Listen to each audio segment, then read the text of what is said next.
इस प्रोग्राम के स्पॉन्सर है स्वागत अदरक लहसुन और मसाले 100% प्योर एंड हाइजीनिक।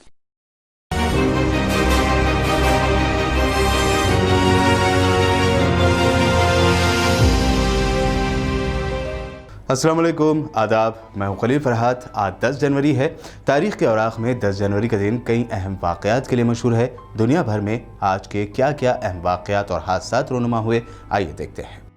आज दुनिया के कई ममालिक मेट्रो से सफ़र का लुत्फ़ उठा रहे हैं। इसकी शुरुआत 1863 में आज ही के दिन यानी 10 जनवरी को लंदन में दुनिया की पहली अंडरग्राउंड रेल खदमात के साथ शुरू हुई थी। लंदन की तेज़ रफ्तार और भीड़ भाड़ वाली ज़िंदगी में मेट्रो सर्विस के आने से बड़ा इनकलाब आया। 10 जनवरी 1863 को लंदन में मेट्रो सर्विस को आम लोगों के इस्तेमाल के लिए खोल दिया गया। मेट्रो खिदमात के मंसूबे के बाद इसे अंजाम देने के लिए 1853 यानी 1853 में इस काम की जिम्मेदारी chief engineer sir John Fowler को दी गई। 10 साल बाद पहली मरतबा पेंडिंगटन से फेरिंगटन स्ट्रीट स्टेशनों के दरमियान ये ट्रेन चली जो मेट्रोपॉलिटन लाइन पर थी। ट्यूब के नाम से मशहूर लंदन की अंडरग्राउंड रेल सर्विस दर्जन भर से ज़्यादा रूट और 270 स्टेशनों के दरमियान चलती है। मेट्रो के आने से आज दुनिया के कई बड़े शहरों में रोज़मर्रा का सफ़र आम आदमी के लिए आसान हो गया है। लंदन की अंडरग्राउंड रेल सर्विस दुनिया की पहली मेट्रो की थी। कई दूसरे बड़े शहरों में मेट्रो सर्विस लाने के लिए लंदन मेट्रो को मिसाली बनाया गया।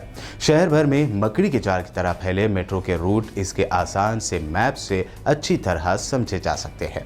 लंदन अंडरग्राउंड के अलग अलग रूटों को अलग अलग रंग देकर नक्शे में तब्दील करने का काम 1933 में किया गया। अब दुनिया भर की मेट्रो रेल खदमात इसकी कॉपी करते हुए अपने मैप तैयार करती हैं। इंडिया की पहली मेट्रो कोलकाता में 1984 में शुरू हुई, जबकि दिल्ली की मेट्रो साल 2002 में शुरू हुई। वहीं हैदराबाद में भी मेट्रो सर्विस दस्तयाब है।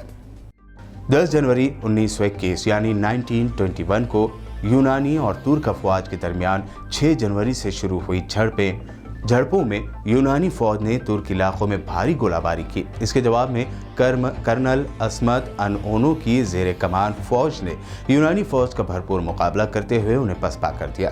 इस महाजराई का नाम जंग आन ओनो था, जो कि कमाल अतातुर्क की जेर क़यादत पार्लिमानी हुकूमत कायम करने के बाद पहली जंग थी। इस जंग को ग्रेको तुर्किश वॉर भी कहा जाता है। 10 जनवरी साल 1954 को बरतानिया का कॉमेट जेट बहरे रूम में गिरकर तबाह हो गया था। इस जहाज हादसे में तैयारे में सवार सभी 35 लोग मारे गए थे। ये तैयारा सिंगापुर से लंदन के सफ़र पर था और रोम से उड़ान भरने के 20 मिनट बाद ही बहरे रूम में गिर गया था। कॉमेट दुनिया का पहला जेट तैयारा था जिसे ब्रिटेन ने बनाया था, इसीलिए यह हादसा तारीखी अहमियत का हामिल बन गया। 1 साल तक कामयाबी से उड़ान भरने के बाद ऐसे 50 और जेट की तामीर का ऑर्डर दिया गया था कि यह हादसा पेश आया। जांच में पता चला कि भयानक तूफान की लपेट में आने की वजह से ये जेट तैयारा हादसे का शिकार हो गया था। बॉलीवुड की मशहूर व मारूफ हस्ती एक्टर ऋतिक रोशन का जन्म आज ही के दिन साल 1974 को हुआ। ऋतिक रोशन के वालिद का नाम राकेश रोशन जबकि वालदा का नाम पिंकी रोशन है। ऋतिक रोशन सबसे पहले साल 1980 में एक चाइल्ड आर्टिस्ट के तौर पर फिल्मों में आए। अदाकार जितेंद्र और रीना राय की फिल्म आशा में उनका रोल मुख्तसर था और वो एक गाने में डांस करते नजर आए थे। इसके बाद ऋतिक आपके दीवाने और भगवान दादा जैसी फिल्मों में छोटे रोल निभाते नजर आए। इन दोनों फिल्मों में उनके वालिद राकेश रोशन ही बतौर हीरो थे। इसके बाद ऋतिक रोशन एक असिस्टेंट डायरेक्टर बने और अपने वालिद की फिल्मों करण अर्जुन और कोयला की प्रोडक्शन में उनका साथ दिया। साल 2000 में ऋतिक रोशन लोगों के सामने नई एक्ट्रेस अमीषा पटेल के साथ फिल्म कहो ना प्यार है में पहली मर्तबा बतौर हीरो पेश हुए। ये फिल्म उनके वालिद की तरफ से हिदायत की गई थी जिसमें ऋतिक ने डबल रोल अदा किया था। इस फिल्म ने बॉक्स ऑफिस पर बहुत कामयाबी हासिल की। इस फिल्म के बाद ऋतिक रातों रात स्टार बन गए थे। इस फिल्म के लिए उन्हें न्यू कमर्स और बेहतरीन एक्टर का फिल्म फेयर अवार्ड भी हासिल हुआ। फिल्म कोई मिल गया, क्रेश और धूम 2 जैसी फिल्मों में उन्होंने अपनी अदाकारी के जौहर दिखाए। फिल्म जोधा अकबर में ऋतिक की अदाकारी को काफ़ी सराहा गया और इस फिल्म के लिए उन्हें रूस में एजाज़ भी हासिल हुआ।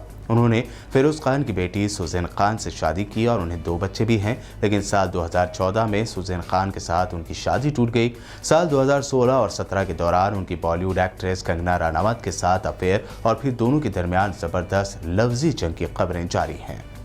तारीख में 10 जनवरी 1991 को अक़वाम मुत्तहिदा यानी यूनाइटेड नेशन के सेक्रेटरी जनरल ज़ेवियर पेरेज़ खलीज जंग यानी गल्फ वॉर टालने की अपनी आखिरी कोशिश के तहत इराक़ की राजधानी बगदाद गए थे।